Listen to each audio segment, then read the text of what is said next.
Welcome back to you. Thousands of dollars are lost each year because many people hold some fairly common myths about their rights as a consumer. Joining us in the studio this morning to set the facts straight is Glenn Lloyd from Consumer Protection. Good morning to you, Glenn. Good to be here. Really good to have you here. This is the one I have to say tripped me up. Here's a myth. You have the right to cancel any purchase within 3 days. Now, how did we think that that really was fact? Well, there is some truth to it, but this goose up a lot of people, and some people buying a car think this is true. It isn't.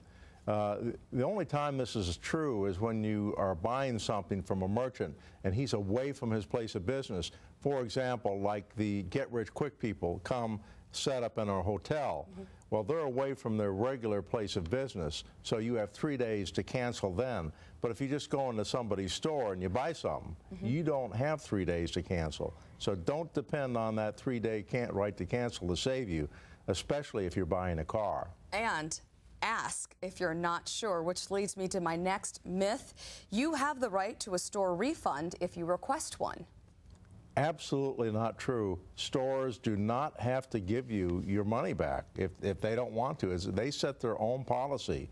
The only time that you could demand and get your money back would be if they sold you a defective product, because when they advertise something, you expect it to be a good product. It works. If it doesn't work, you can get your money back. If not, if you just decide to change your mind, you're at the store's mercy of the store's policy.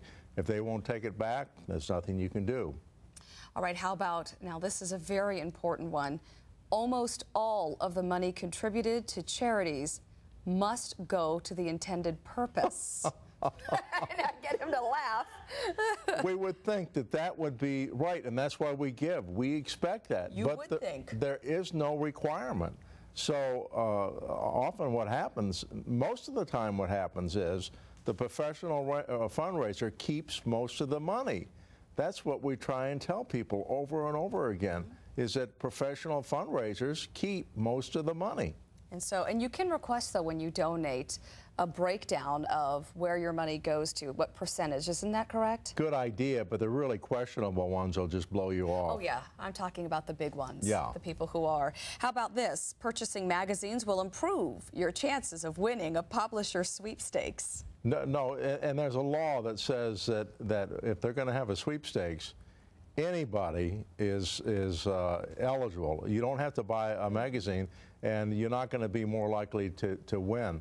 And a lot of magazines, companies have implied that, but it isn't true. Right, because they want to sell their business. Yeah. They want to sell magazines. Yeah. Okay, how about this one? No one can take money directly from your bank account without your written authorization. Well, that is true.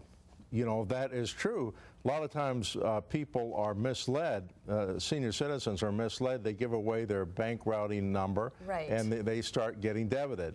And if that happens and you didn't give permission, then you can ask the bank for your money back. If they let somebody take money out of your account and you didn't give the okay, the bank has to reimburse you. What about scamsters, though? I mean, you just brought in a scam a couple of weeks ago that people test by just depositing 1 penny into my account if it's an active account, and then when they find out that it is, they make those withdrawals of $120-something. The bank is responsible. The bank is supposed to be protecting your money. If they don't protect your money, then they have to reimburse you. So the bank needs, a lot of banks need to change their ways to protect consumers in this particular area. It's good information.